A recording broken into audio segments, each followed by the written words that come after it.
नमस्कार फ्रेंड्स आपण मानको देखौछि एटा कौ गछ आपण माने जदि जानिछन्ते कमेंट रे जणाइबे आ जदि जानि नांते भी कमेंट रे कहबे आमे जानिनु मु निश्चय आपण मानको कमेंट बॉक्स रे जणाइ देबे।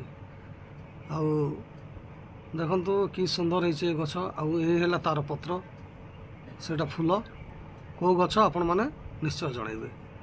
देखंतु एटा आम बाड़ी रे आम बिल रे धान होइछि खरा धान कथारे अछि चाष काम जहार कि आनंद ताहार। एटा ब्रिज अच्छे ए ब्रिज रु पानी जाए आमर धान चाष हुए। आजिकल खरा दिन पानी कौटू आसब ए ब्रिज को भरोसा ए सूर्यमुखी फूल भी कराई देखु या सनफ्लावर भी कहते इंग्लीश रे। यार गोटे खासियत सूर्य जो दिगरे रहिब फूलर पाखुड़ा से दिगरे मुह करिकी रहिब। बहुत बढ़िया है सूर्यमुखी।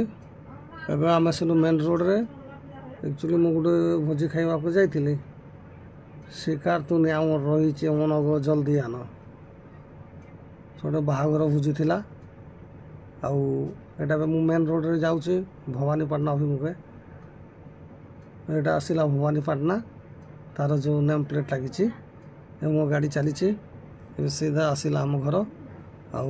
आईटा आम घर आज सकालू नथिलु घर बहुत मैला फैला हो रही। कमेंट रे जणेबे फॉलो करेंगे।